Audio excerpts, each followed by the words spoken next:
Hello friends, मैं हूं Anuj Mittal and welcome to my channel mechanical GATE गुरु।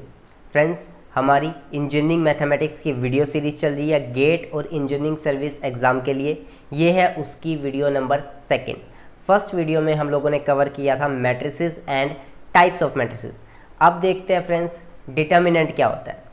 सबसे पहले तो आपको ये ध्यान में रखना है कि जो डिटर्मिनेंट होता है ना, वो सिर्फ और सिर्फ स्क्वायर मैट्रिक्स के लिए ही डिफाइन होता है। डिटर्मिनेंट एग्जिस्ट ही स्क्वायर मैट्रिक्स के लिए करता है। स्क्वायर मैट्रिक्स ऐसी मैट्रिक्स जिसमें जितने नंबर ऑफ रोज होंगे उतने ही नंबर ऑफ कॉलम्स होंगे, उसको हम लोग स्क्वायर मैट्रिक्स बोलते हैं। Number of rows is equal to number of columns, that is square matrix. तो यहाँ पर देखिए, determinant value of a square matrix, the sum of the products of elements of a row और column with their corresponding cofactors is known as determinant value of a square matrix। तो यहाँ पर देखिए, question के through मैं आपको determinant निकालना सिखाता हूँ। ये मेरे पास एक मैट्रिक्स है 1 2 -1 3 0 1 4 1 5। ये मेरे पास 3/3 की एक स्क्वायर मैट्रिक्स है। ए मैट्रिक्स मैंने नाम दे दिया इस मैट्रिक्स को, ए मैट्रिक्स। तो यहाँ पर मुझे इसका डिटर्मिनेंट निकालना है। तो डिटर्मिनेंट कैसे निकालूंगा? आप कोई भी रो ले लीजिए या फिर आप कोई भी कॉलम ले लीजिए, ये आपकी मर्जी है। सपोज कीजिए मैंने ये रो ली, ये फर्स्ट रो मैंने ले ली। तो इस फर्स्ट रो के जितने भी एलिमेंट्स हैं उन सभी के कोफैक्टर्स निकालने हैं, यानी कि 1 का कोफैक्टर, 2 का कोफैक्टर और -1 का कोफैक्टर। और जो भी कोफैक्टर आएंगे उनके कोरस्पॉन्डिंग एलिमेंट से उनको मल्टीप्लाइड करना है। मतलब जो भी 1 का कोफैक्टर आएगा उसको 1 से मल्टीप्लाइड करना है, जो भी 2 का कोफैक्टर आएगा उसको 2 से मल्टीप्लाइड करना है, और जो -1 का कोफैक्टर आएगा उसको -1 से करना है, और फिर उन सबको ऐड कर देना है। इससे आपकी आ जाएगी डिटर्मिनेंट वैल्यू इस मैट्रिक्स के लिए। तो चलिए फ्रेंड्स, सबसे पहले कोफैक्टर निकालते हैं 1 का। कोफैक्टर ऑफ 1 कैसे निकालेंगे हम? कोफैक्टर ऑफ 1 यहाँ पर देखिए, सबसे पहले -1 रेज टू पावर में i प्लस जे। आई क्या होगा? आई रो के लिए डिफाइन होगा। जैसे मैं फर्स्ट रो ले रहा हूँ, फर्स्ट एलिमेंट ले रहा हूँ, तो आई की वैल्यू 1 होगी। और जे किसके लिए डिफाइन होगा? जे कॉलम के लिए डिफाइन होगा। जैसे 1 की बात करें तो ये फर्स्ट कॉलम का एलिमेंट है, तो यहाँ पर आई की वैल्यू भी 1 हो जाएगी और जे की भी वैल्यू 1 हो जाएगी। तो यहाँ पर आप इस कॉलम को छोड़ दीजिए और इस रो को छोड़ दीजिए, तो आपके पास एलिमेंट्स क्या बचेंगे? 0 1 1 5, ये आपके पास आ जाएंगे। इसे आप सोल्व कर लीजिए। यहाँ पर देखिए, 1 के कोफैक्टर -1, इसकी पावर में i प्लस जे। आई क्या होगा? 1, जे क्या होगा? 1, तो 1 + 1। और यहाँ पर इसे एक्सपेंड कर लीजिए, 0 × 5 0 -1 × 1, इसको इससे मल्टीप्लाइड माइनस इसको इससे मल्टीप्लाइड 1।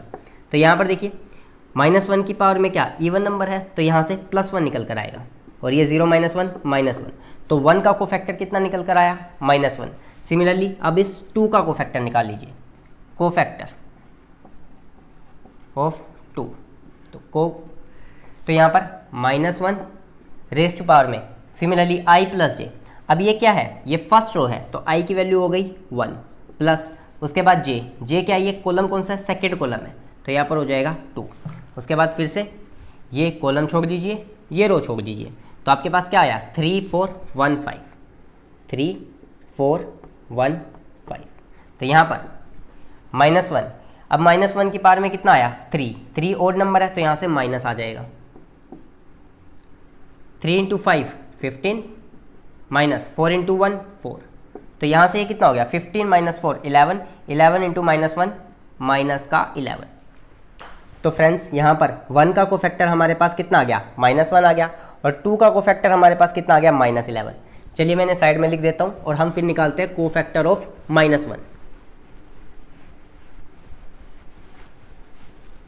तो 1 का कोफैक्टर हमारे पास -1 आ चुका है, 2 का कोफैक्टर हमारे पास -11 आ चुका है। अब निकालते हैं कोफैक्टर ऑफ -1। यहाँ पर देखिए, अब ये क्या हो जाएगा? -1 रेज टू पावर में i प्लस जे। आई की वैल्यू कितनी है? यहाँ पर आई की वैल्यू हो गई 1, और जे कितना है? कॉलम है थर्ड, तो यहाँ पर 1 + 3। उसके बाद इस कॉलम को छोड़ दीजिए, इस रो को छोड़ दीजिए, तो आपके पास क्या आ जाएगा? 3 4 0 1, 3 4 0 1। तो यहाँ पर अब ये -1 की पावर में इवन नंबर है, तो यहाँ से +1 निकल कर आएगा। 3 × 1 3, माइनस का 4 इंटू 0 0, तो यहाँ से आपके पास 3 आ गया। तो आपके पास -1 का कोफैक्टर कितना आया 3। बस आपको क्या कर देना है, इन्हीं कोफैक्टर्स को इनके एलिमेंट से जिसके ये कोफैक्टर है उससे मल्टीप्लाइड करना है। -1 कोफैक्टर है 1 का, तो 1 इंटू -1, उसके बाद प्लस का साइन। -11 कोफैक्टर है 2 का, तो 2 इंटू माइनस का 11, और ये 3 कोफैक्टर आया -1 का, तो प्लस का 3 इंटू में माइनस का 1। यहाँ पर देखिए 1 इंटू -1 -1, 11 इंटू 2 माइनस का 22, माइनस का 3, तो ये कितना आ गया आपके पास 22, 23, 26, माइनस का 26, ये आपके पास आ गया डिटर्मिनेंट वैल्यू। तो हमने यहाँ पर देख लिया कि मैट्रिक्स का डिटर्मिनेंट कैसे निकाला जाता है। बस आपको ध्यान में ये रखना है कि स्क्वायर मैट्रिक्स का ही डिटर्मिनेंट आप निकाल सकते हो। चलिए फ्रेंड्स, एक मैट्रिक्स और देखते हैं और उसकी डिटर्मिनेंट वैल्यू को कैलकुलेट करते हैं। यहाँ पर मेरे पास एक मैट्रिक्स है जिसके एलिमेंट्स है 1 0 1 0, माइनस का 1 3 2 0 2 0 3 0 2 0 3 0 एंड 0 4, माइनस का 4 प्लस 4। तो ये मेरे पास यहाँ पर एक 4/4 की, 4 इसके अंदर रो है, 4 इसके अंदर कॉलम है, 4/4 की मैट्रिक्स है और मुझे इसकी डिटर्मिनेंट वैल्यू कैलकुलेट करनी है। तो यहाँ पर देखिए फ्रेंड्स, मैं उस रो और उस कॉलम को चूज करूँगा जिसके मुझे ज़्यादा एलिमेंट्स 0 मिल रहे हैं। यहाँ पर देखिए ये जो 4th रो है, 4th रो, इसके ज़्यादा एलिमेंट्स मुझे क्या मिल रहे हैं, यहाँ पर 3 एलिमेंट्स मुझे 0 मिल रहे हैं। तो मुझे क्या इनके कोफैक्टर्स कैलकुलेट ही नहीं करने पड़ेंगे, क्योंकि हम 0 का, इस 0 का और इस 0 का अगर कोफैक्टर निकालते हैं और फिर इन 0 से मल्टीप्लाइड करेंगे तो रिजल्ट 0 ही आ जाएगा। तो मुझे इस 0 का, इस 0 का और इस 0 का कोफैक्टर निकालने की ज़रूरत ही नहीं पड़ेगी। तो मैं बेसिकली उस रो को या फिर उस कॉलम को चूज़ करूँगा जिसमें मुझे ज़्यादा 0 मिल रहे हैं। तो यहाँ पर देखिए मुझे बस इस 4 का कोफैक्टर निकालना है। तो यहाँ पर कोफैक्टर ऑफ 4, कोफैक्टर ऑफ 4 मैं कैसे निकालूंगा, -1 raise to power i plus j। यहाँ पर अब इस 4 के लिए ये कॉलम छोड़ दो, ये रो छोड़ दो, 1 0 1 1 0 1, -1 3 2, -1 3 2 2 0 3 2 0 3। तो यहाँ पर अब देखिए, तो यहाँ पर देखिए अब -1 रेज़ टू पावर में i प्लस j, माइनस का 1, अब i क्या है, i रो को डिनोट करेगा।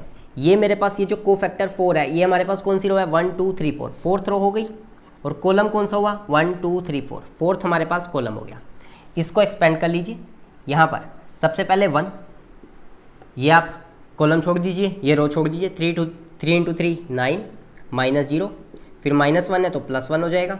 उसके बाद ये कॉलम छोड़ दीजिए, ये रो छोड़ दीजिए, 0 इंटू 3 0, 1 इंटू 0 0, फिर उसके बाद प्लस का 2, ये कॉलम छोड़ दीजिए, ये रो छोड़ दीजिए, 0 इंटू 2 0, 1 इंटू 3 माइनस का 3। तो ये आपके पास आ गया यहाँ पर।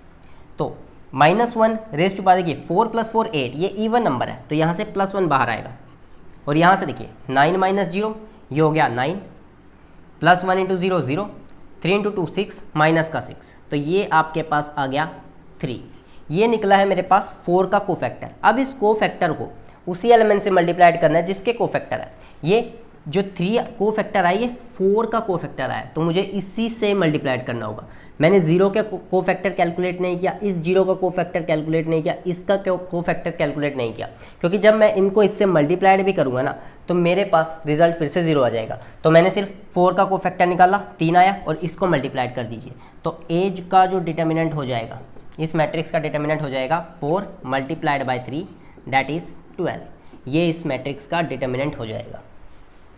तो हमने कवर कर लिया friends determinant value of a square matrix. अब देखते हैं प्रॉपर्टीज़ ऑफ डिटर्मिनेंट। सबसे पहली प्रॉपर्टी देखिए, अगर आपको एक ट्रांसपोज मैट्रिक्स का डिटर्मिनेंट निकालना हो, कि आपके पास मैट्रिक्स गिवन है और आपको उसका ट्रांसपोज करके डिटर्मिनेंट निकालना हो, तो आप डायरेक्ट उसका डिटर्मिनेंट निकाल लें, रिजल्ट सेम आएगा। ये प्रॉपर्टी आप ध्यान में रखिएगा कि अगर आपको ट्रांसपोज का डिटर्मिनेंट निकालना हो तो आपको पहले मैट्रिक्स का ट्रांसपोज करने की जरूरत नहीं है, आप डायरेक्ट उसका डिटर्मिनेंट निकाल लिए, आपके पास रिजल्ट सेम आएगा। मतलब क्या हुआ कि अगर आप मैट्रिक्स का ट्रांसपोज करते हो तो उसके डिटर्मिनेंट वैल्यू पर कोई फर्क नहीं पड़ेगा, मैट्रिक्स के ट्रांसपोज से डिटर्मिनेंट वैल्यू चेंज नहीं होगी, ये ध्यान रखिए। सेकंड प्रॉपर्टी क्या रहेगी? सेकंड प्रॉपर्टी, अगर आपको दो मैट्रिक्स ए और बी उनको मल्टीप्लाइड करके उनका डिटर्मिनेंट निकालने के लिए कहा जाए तो आप डायरेक्ट डिटर्मिनेंट ऑफ ए और डिटर्मिनेंट ऑफ बी ये निकाल कर आप मल्टीप्लाइड कर दीजिए। मतलब आपको दो मैट्रिक्स को पहले आपस में मल्टीप्लाइड करना था, फिर डिटर्मिनेंट निकालना था। ये ना करने के बजाय आप क्या कीजिए, ए का डिटर्मिनेंट निकालिए, बी का डिटर्मिनेंट निकालिए और उनको आपस में मल्टीप्लाइड कर दीजिए, रिजल्ट आपके पास सेम आएगा। थर्ड प्रॉपर्टी देखिए, थर्ड प्रॉपर्टी, ए प्लस बी का होल डिटर्मिनेंट, यानी कि दो मैट्रिक्स को अगर आप ऐड करते हो और फिर डिटर्मिनेंट निकालते हो, वो ज़रूरी नहीं है कि determinant of A plus determinant of B के बराबर आए, ये आपको ध्यान में रखना है। यहाँ पर मल्टीप्लाइड में आ गया था कि दो मैट्रिक्स को मल्टीप्लाइड करने के बाद उनका डिटर्मिनेंट कैलकुलेट करते हो, इंडिविजुअल का डिटर्मिनेंट दोनों सेम आएंगे। लेकिन यहाँ पर ध्यान में रखिए, जब प्लस की बारी आती है कि आपको ए मैट्रिक्स को बी में ऐड करना है फिर इसका डिटर्मिनेंट निकालना है, वो कभी भी बराबर नहीं होगा, वो जनरली बराबर नहीं होगा determinant of A plus determinant of B, ये आपको ध्यान में रखना है। नेक्स्ट प्रॉपर्टी देखिए friends, if each entry of a row और column of determinant of A is 0 then the value of determinant A is equal to 0।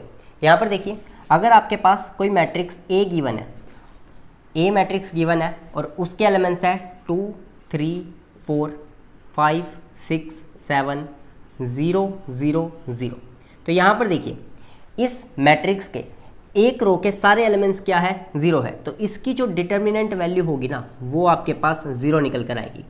इस रो के, थर्ड रो के सारे एलिमेंट्स क्या मिल रहे हैं, 0। सिमिलरली अगर आपके पास कोई मैट्रिक्स बी नाम की कोई मैट्रिक्स गिवन है जिसके एलिमेंट्स है 1 2 5 6 7 8 0 0 0, ये 3x3 की मैट्रिक्स है, ये भी आपके पास 3x3 की मैट्रिक्स है। तो यहाँ पर देखिए इसके थर्ड कॉलम है सारे एलिमेंट्स 0 है, तो इसके डिटर्मिनेंट की वैल्यू भी क्या आएगी, 0 आएगी, ये आपको ध्यान में रखना है। नेक्स्ट प्रॉपर्टी देखिए friends, in a square matrix if 2 rows और कॉलम्स आर आइडेंटिकल और proportional then the value of its determinant is 0। यहाँ पर देखिए अगर आपके पास कोई मैट्रिक्स ए गिवन है और उसके एलिमेंट्स आपको दे दिए जाए 4 5 6 7 8 7 4 5 6, यहाँ पर देखिए 3x3 की मैट्रिक्स है, तो यहाँ पर जो फर्स्ट रो के एलिमेंट है और जो थर्ड रो के एलिमेंट है वो सेम है, 4 5 6 4 5 6 आइडेंटिकल एलिमेंट्स आ गए, तो इस डिटर्मिनेंट की वैल्यू आपके पास आएगी 0, ये आपको ध्यान में रखना। सिमिलरली यहाँ पर अगर वो कोई प्रोपोर्शन में है, जैसे आपके पास एलिमेंट्स है 2 5 6 7 8 9 4 10 12, इस तरह के एलिमेंट्स दे दिए जाए, 3x3 की मैट्रिक्स है। यहाँ पर देखिए जो फर्स्ट रो है 2 5 6 और जो थर्ड रो है 4 10 12, ये प्रोपोर्शनल है। प्रोपोर्शनल कैसे, इस रो को आप 2 से मल्टीप्लाइड कर दो, यहाँ पर 4 हो जाएगा, यहाँ पर 10 हो जाएगा, यहाँ पर 12 हो जाएगा, 4 10 12 सेम प्रोपोर्शन में आ गए, तो इसका भी आपके पास जो डिटर्मिनेंट वैल्यू निकल कर आएगी, इस मैट्रिक्स की डिटर्मिनेंट वैल्यू भी आपके पास 0 निकल कर आएगी, ये आपको ध्यान में रखना है। नेक्स्ट प्रॉपर्टी देखिए फ्रेंड्स, इफ 2 रोज और columns of a determinant are interchange then the sign of the determinant changes. यहाँ पर देखिए जैसे आपके पास कोई मैट्रिक्स गिवन है, मैंने इसके एलिमेंट्स ले लिए 2 3 9 7, मैं 2x2 की मैट्रिक्स ले रहा हूँ सिंपली। यहाँ पर कहता है कि अगर मैं ये जो इसकी रोज है इनको इंटरचेंज कर दूँ या फिर कॉलम को इंटरचेंज कर दूँ, तो मेरा जो डिटर्मिनेंट की जो वैल्यू होगी ना उसका भी साइन चेंज हो जाएगा। यहाँ पर देखिए अगर मेरे पास इसका मैं डिटर्मिनेंट निकालता हूँ, इस मैट्रिक्स का डिटर्मिनेंट निकालता हूँ, तो मेरे पास सिंपली आता है 2 × 7, 2 × 7 कितना हो जाएगा 14 माइनस 9 3 27, तो यहाँ पर मेरे पास जो डिटर्मिनेंट वैल्यू आएगी मेरे पास आ जाएगी -13। यहाँ पर अगर मैं इन रोज को इंटरचेंज कर देता हूँ, मतलब ये फर्स्ट रो ये सेकंड रो, इनको इंटरचेंज कर देता हूँ, इंटरचेंज करने पर मेरे पास जो मैट्रिक्स बनेगी ये कोई दूसरी मैट्रिक्स बन जाएगी इंटरचेंज करने पर, बी नाम दे दिया मैंने, तो ये होगी 9 7 2 3, ये भी मेरे पास अभी 2x2 की मैट्रिक्स है, इंटरचेंज किया तो ये हुआ 9 3 27 7 2 14, तो यहाँ पर आ गया 13। डिटर्मिनेंट वैल्यू में माइनस का फर्क आ गया, मैग्नीट्यूड सेम है 13 13, लेकिन साइन चेंज हो गया। रो को मैंने इंटरचेंज किया तो डिटर्मिनेंट वैल्यू का साइन चेंज हो गया। सिमिलरली अगर मैं कॉलम को इंटरचेंज करता हूँ, दो रो या फिर दो कॉलम को आपस में इंटरचेंज करता हूँ, तो मेरे डिटर्मिनेंट की वैल्यू में साइन का चेंज हो जाएगा। Next property, very important property, the determinant value of a triangular और diagonal matrix is the product of its leading diagonal elements.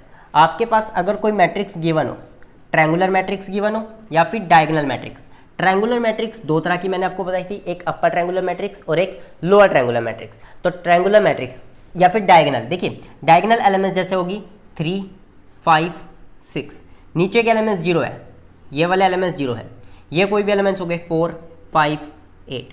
ये मेरे पास एक ट्रायंगुलर मैट्रिक्स, कौन सी, अपर ट्रायंगुलर मैट्रिक्स है। तो अगर मुझे इसके डिटर्मिनेंट की वैल्यू कैलकुलेट करनी है, डिटर्मिनेंट की वैल्यू कैलकुलेट कैसे होगी, आप सिर्फ ये जो डायगोनल एलिमेंट्स है ना, इन्हें आपस में मल्टीप्लाइड कर दीजिए।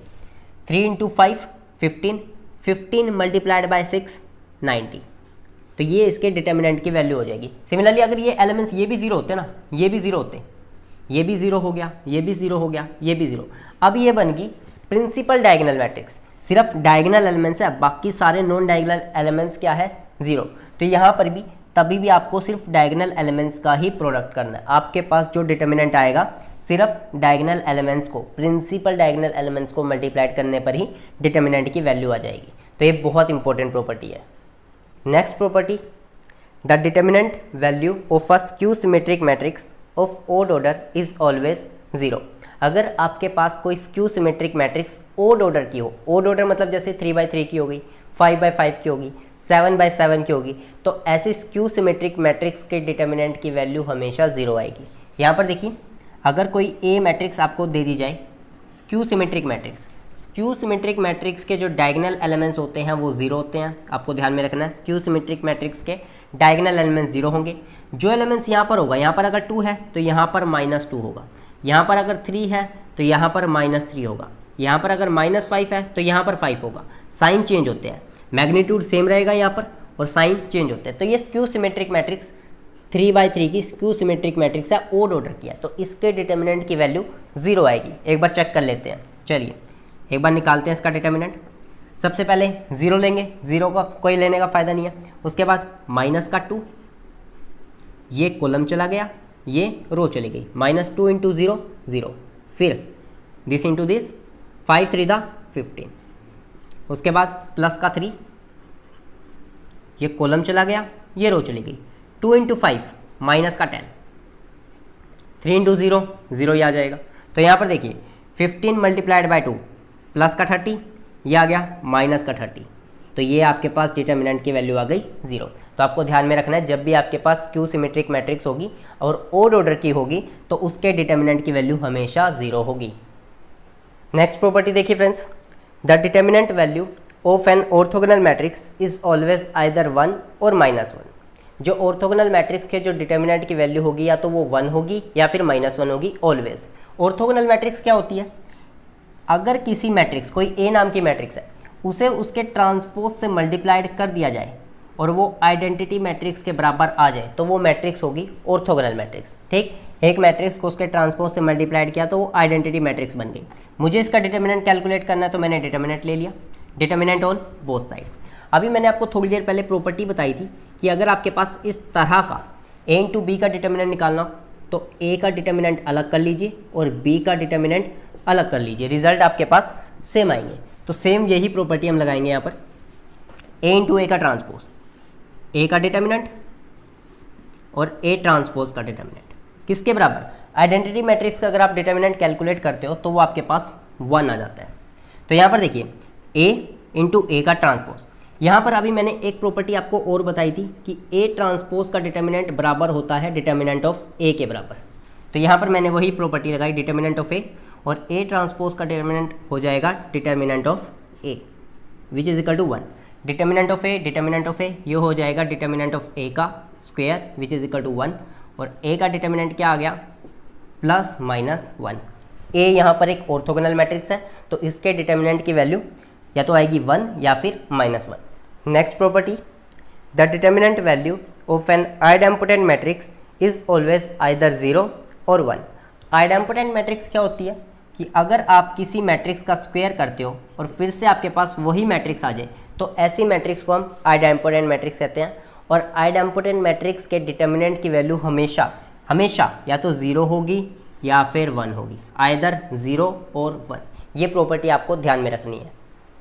Next property, very important property, if A is a square matrix of order n and K is any scalar then K into A का डिटर्मिनेंट किसके बराबर होगा? K रेज टू पावर में n multiplied by determinant of A। यहाँ पर देखिए, अगर आपके पास कोई भी मैट्रिक्स A गिवन थी, कोई भी एक मैट्रिक्स गिवन थी जिसके एलिमेंट्स मैंने ले लिए A11, A12, A21, A22, ये मेरे पास कोई भी 2x2 की मैट्रिक्स गिवन थी। अगर मैं यहाँ पर इस मैट्रिक्स का K से मल्टीप्लाइड कर देता हूँ, किसी भी स्केलर से मल्टीप्लाइड कर देता हूँ, तो सारे एलिमेंट्स क्या होंगे? मल्टीप्लाइड हो जाएंगे। यहाँ पर हो जाएगा K A21, यहाँ पर हो जाएगा K A12 और यहाँ पर हो जाएगा K A22। 2x2 की मैट्रिक्स है।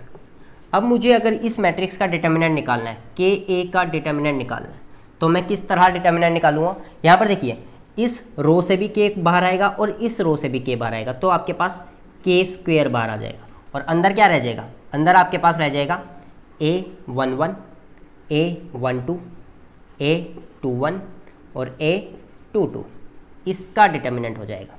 तो यहाँ पर फ़र्क क्या पड़ा कि अगर आपके पास कुछ इस तरह का कोई भी मैट्रिक्स, उसे किसी स्केलर से मल्टीप्लाइड करने के बाद डिटर्मिनेंट निकालना है, तो क्या होगा? आप स्केलर को बाहर ले लीजिए और उसकी पावर में n हो जाएगा। n is the order of the matrix और फिर आप निकाल लीजिए डिटर्मिनेंट ऑफ A। बहुत इंपॉर्टेंट प्रॉपर्टी है फ्रेंड्स। जब हम क्वेश्चंस करेंगे, क्वेश्चंस में भी मैं इस तरह का एक प्रॉपर्टी से आपको क्वेश्चन सोल्व कराऊंगा। अब नेक्स्ट देखिए friends, if A is a non singular matrix of order n then, यहाँ पर देखिए non singular matrix, non singular matrix क्या होती है? ऐसी मैट्रिक्स जिसके डिटर्मिनेंट की वैल्यू 0 ना हो, ऐसी मैट्रिक्स को नॉन सिंगुलर मैट्रिक्स कहती है। जिस मैट्रिक्स के डिटर्मिनेंट की वैल्यू 0 होगी उसे सिंगुलर मैट्रिक्स कहा जाता है। तो आपको ध्यान में रखना है कि A यहाँ पर क्या है? Non singular matrix. उस केस में क्या होगा? फर्स्ट देखिए, A into adjoint of A, A into adjoint of A, ये बराबर होगा डिटर्मिनेंट ऑफ A इंटू में I। एडजॉइंट क्या होता है? किसी भी मैट्रिक्स के एलिमेंट का को फैक्टर निकालने के बाद को फैक्टर का ट्रांसपोज कर दो, बेसिकली को फैक्टर का ट्रांसपोज कर दो, उसे बोलते हैं एडजॉइंट ऑफ ए। तो किसी मैट्रिक्स को उसके एडजॉइंट से मल्टीप्लाइड करने पर हमेशा determinant of A multiplied by I, I क्या होगा? Identity matrix. आपको ध्यान में रखना, और ये तब होगा जब ए नॉन सिंगुलर हो। सेकेंड देखिए, अगर आपको किसी मैट्रिक्स का इन्वर्स निकालना है, किसी मैट्रिक्स का इन्वर्स किसके बराबर होगा? एडजॉइंट ऑफ ए अपॉन में डिटर्मिनेंट ऑफ ए। एडजॉइंट क्या होगा? कोफैक्टर्स का ट्रांसपोज। थर्ड देखिए फ्रेंड्स, अगर आपको किसी एडजॉइंट का डिटर्मिनेंट निकालने के लिए कहा जाए तो आप सिंपली उस मैट्रिक्स का डिटर्मिनेंट निकाल के पावर में n-1 कर दीजिए। कि आपको मैट्रिक्स के एडजॉइंट का डिटर्मिनेंट निकालना था, तो आप किसके बराबर होगा? Determinant of A raise to power में n-1, where n is the order of matrix. Fourth देखिए फ्रेंड्स, अगर आपको एडजॉइंट ऑफ एडजॉइंट का डिटर्मिनेंट निकालने के लिए कहा जाए, एडजॉइंट ऑफ ए का डिटर्मिनेंट, तो ये किसके बराबर होगा? डिटर्मिनेंट ऑफ ए n-1 का होल स्क्वायर। मतलब क्या है कि एडजॉइंट ऑफ एडजॉइंट का डिटर्मिनेंट निकालना है, वो होगा determinant of A raise to power में n-1 का होल स्क्वायर। फिफ्थ देखिए फ्रेंड्स, अगर आपको एडजॉइंट ऑफ ए निकालना हो, एडजॉइंट ऑफ ए, तो ये किसके बराबर होगा? Determinant of A raise to power में n-2 मल्टीप्लाइड बाय ए। यानी आपको कभी भी एडजॉइंट ऑफ एडजॉइंट निकालना पड़ जाए तो आप डिटर्मिनेंट ऑफ ए कीजिए रेज टू पावर में n-2, where n is the order multiplied में मैट्रिक्स, दोनों रिजल्ट सेम आएंगे। सिक्स्थ, वेरी इंपॉर्टेंट, बहुत बार यूज होती है कि अगर आपको इनवर्स का डिटर्मिनेंट निकालने के लिए कहा जाए कि आप एक मैट्रिक्स का पहले इनवर्स कैलकुलेट करो और फिर उसका डिटर्मिनेंट निकालो, तो आप डायरेक्ट क्या कीजिए? डिटर्मिनेंट निकालकर उसको 1 से डिवाइड कर दीजिए, रिजल्ट सेम आएगा। मतलब इनवर्स का डिटर्मिनेंट किसके बराबर होगा, 1 अपॉन में डिटर्मिनेंट ऑफ ए। तो ये थी फ्रेंड्स हमारी कुछ इंपॉर्टेंट प्रॉपर्टीज़। तो फ्रेंड्स यहाँ तक हमने determinant and properties of determinant को कंप्लीट कर लिया है। अब मैं आपको कुछ बेसिक क्वेश्चंस कराऊंगा, ऐसी प्रॉब्लम्स जो गेट एग्ज़ाम में, इंजीनियरिंग सर्विस एग्ज़ाम में हमसे पूछी गई है। लेकिन उससे पहले मैं आपको किसी भी मैट्रिक्स का इन्वर्स निकालने की शॉर्ट ट्रिक बताऊंगा। आपको ये बात ध्यान में रखनी है फ्रेंड्स कि आप मैट्रिक्स का इन्वर्स तभी निकाल सकते हो अगर वो मैट्रिक्स नॉन सिंगुलर हो। नॉन सिंगुलर मीन्स उसके डिटर्मिनेंट की वैल्यू 0 नहीं होनी चाहिए। मैट्रिक्स का इन्वर्स तभी एग्जिस्ट करेगा अगर वो नॉन सिंगुलर हो। अगर मैट्रिक्स के डिटर्मिनेंट की वैल्यू 0 होगी तो उसका इन्वर्स एग्जिस्ट ही नहीं करता। तो ये बात आपको ध्यान में रखनी है। तो फ्रेंड्स एक क्वेश्चंस के थ्रू मैं आपको कराता हूँ शॉर्ट ट्रिक। आपके पास एक मैट्रिक्स ए गिवन है जिसके एलिमेंट्स है -1 2 2 -2 1 -2 एंड -2 -2 1। ये मेरे पास 3×3 की एक मैट्रिक्स गिवन है। तो फ्रेंड्स इस क्वेश्चन के थ्रू, ये मेरे पास मैट्रिक्स गिवन है 3×3 की, इस क्वेश्चन के थ्रू मैं आपको इन्वर्स निकालने की एक शॉर्ट ट्रिक बताऊंगा। सबसे पहले तो देखिए इन्वर्स, किसी भी मैट्रिक्स का इन्वर्स होता क्या है, एडजॉइंट ऑफ ए अपॉन में डिटर्मिनेंट ऑफ ए। ये होता है आपका किसी भी मैट्रिक्स का, किसी भी स्क्वायर मैट्रिक्स का, नॉन सिंगुलर मैट्रिक्स का inverse, adjoint of A upon में डिटर्मिनेंट ऑफ ए। डिटर्मिनेंट तो आपको सिंपली कैलकुलेट करना है, जो मैंने आपको बताया। एक्सपेंड कीजिए, -1 यहाँ से ये आपका कॉलम चला गया, ये रो चला गया। 1 × 1 1 माइनस 2 × 2 4, माइनस का 2 प्लस, फिर माइनस आएगा, माइनस पहले से पड़ा तो +2 हो जाएगा। ये कॉलम चला गया, ये रो चली गई। 2 × 1 2 माइनस 2 × 2 4, माइनस का 4 तो ये +4 हो जाएगा। उसके बाद माइनस का 2, ये कॉलम ये रो, 2 × 2 4, माइनस का 4 माइनस -2, तो ये आपके पास आ गया डिटर्मिनेंट। यहाँ से 1 - 4 -3 -1, ये आपके पास +3 आ गया। 4 + 2 6, 6 × 2 12 हो गया। 4 2 माइनस का 6 माइनस का 2, ये +12 हो गया। तो ये 27 आपके पास डिटर्मिनेंट की वैल्यू क्या आ गई, इस मैट्रिक्स का जो डिटर्मिनेंट आया है वो आ गया हमारे पास 27। तो अब हमें क्या करना है फ्रेंड्स, डिटर्मिनेंट हमारे पास आ चुका है, हमें सिर्फ एडजॉइंट फाइंड आउट करना है। तो यहाँ पर देखिए ट्रिक क्या रहेगी, आपको ध्यान में रखना है middle last first middle, middle last first middle. मतलब क्या हुआ, ये आपका है मिडल कॉलम, ये आपका है लास्ट कॉलम, ये है आपका फर्स्ट कॉलम, ये है आपका मिडल कॉलम। आपकी ये जो ट्रिक रहेगी, ये जो ट्रिक मैं बता रहा हूँ, ये सिर्फ 3×3 मैट्रिक्स के लिए रहेगी। ध्यान में रखना है आपको, सिर्फ 3×3 की स्क्वायर मैट्रिक्स होगी तभी ये ट्रिक एप्लीकेबल है। तो यहाँ पर देखिए middle column, last column, first column, middle column, आपको यहाँ पर रो वाइज एलिमेंट्स लिखने हैं। और स्टार्ट कहाँ से करना है, सेंटर से क्लॉकवाइज आपको चलाने हैं। आपको ध्यान में रखना है सेंटर से क्लॉकवाइज चलाने हैं और रो में लिखने हैं। तो देखिए मिडल, पहले मिडल कॉलम लिया 1 माइनस का 2, उसके बाद माइनस का 2 एंड देन +1, देन लास्ट यहीं से क्लॉकवाइज आपको चलाने हैं सेकेंड एलिमेंट से। -2, ये आपके पास हो गया 1, ये आपके पास हुआ -2 एंड देन आपके पास -2। उसके बाद फर्स्ट यहाँ से 2 से स्टार्ट, सेंटर से स्टार्ट करना है आपको। 2 2 -1 2 2 2 -1 एंड 2, फिर से ये हो जाएगा, सेंटर से स्टार्ट करना है 1, क्लॉकवाइज चलाना है 1 -2 -2 1। तो आपके पास हो गया 1 -2 -2 एंड 1। फ्रेंड्स इस तरह से आपको एलिमेंट्स को अरेंज करना है। अब आप इसका डायरेक्ट एडजॉइंट निकाल सकते हैं। इस मैट्रिक्स का डायरेक्ट एडजॉइंट कैसे होगा, बस आप इस एलिमेंट को इससे मल्टीप्लाइड कीजिए, इस एलिमेंट को इससे मल्टीप्लाइड। 1 × 1 1 माइनस -2 -2 +4। यहाँ से सिमिलरली अगला एलिमेंट, इसको इससे मल्टीप्लाइड, इसको इससे। 2 × 2 4 आ गया, माइनस 1 -2 -2 तो +2 हो गया। यहाँ से इसको इससे मल्टीप्लाइड कीजिए, इसको इससे। -2 -2 4 माइनस -2 × 1 -2 तो +2 हो जाएगा। सिमिलरली यहाँ पर इस एलिमेंट को इससे मल्टीप्लाइड कीजिए, इसको इससे, 2 to the 4 माइनस का 4 माइनस 2 into 1 2, यहाँ से इसको इससे मल्टीप्लाइड करना है, इसको इससे multiplied, 1 into 1 minus 1, 2 into 2 4 minus का 4 प्लस 4 हो जाएगा, माइनस का 2 into 2 minus 4 minus -1 into -2 plus 2। Similarly इस एलिमेंट को इससे मल्टीप्लाइड, इस एलिमेंट को इससे मल्टीप्लाइड, डायरेक्ट मल्टीप्लाइड कीजिए और रखते जाइए एलिमेंट्स को। 3/3 की मैट्रिक्स है तो 9 एलिमेंट्स है हमारे पास। 2 into 2 माइनस का 4 माइनस 1 into 2 माइनस 2, यहाँ से इसको इससे मल्टीप्लाइड कीजिए, इसको इससे multiplied, 2 to the 4 minus 4 minus का 2 इंटू माइनस का 1, ये आ जाएगा आपके पास -2, यहाँ से इसको इससे मल्टीप्लाइड कीजिए, इसको इससे, माइनस का 1 into 1 minus 1 minus -2 into 2 minus 4, तो ये +4 हो जाएगा आपके पास। ये आपके पास आ गया मैट्रिक्स का एडजॉइंट। तो ये आप कर लीजिए, 1 - 4 ये हो जाएगा आपके पास माइनस का 3, 4 + 2 ये हो जाएगा आपके पास 6, 4 + 2 ये हो जाएगा आपके पास 6, -4 - 2 माइनस का 6, माइनस का 1 प्लस का 4 दैट इज़ 3, माइनस का 4 माइनस का 2 माइनस का 6, -4 - 2 -6, -4 - 2 -6, -1 + 4 + 3।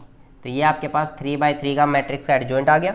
इसको इसके डिटर्मिनेंट आया था इसका 27 से आप इसे डिवाइड कर दीजिए। ये क्या हो गया फ्रेंड्स, ये अब इनवर्स निकल चुका है। ये जो एडजॉइंट निकालना है अब ये क्या हो गया, ये हो गया इस मैट्रिक्स का इनवर्स। ठीक, तो ये है हमारी ट्रिक इनवर्स निकालने के लिए। Square matrix, non singular matrix, non singular square matrix का ही आप डिटर्मिनेंट कैलकुलेट इनवर्स कैलकुलेट कर सकते हो।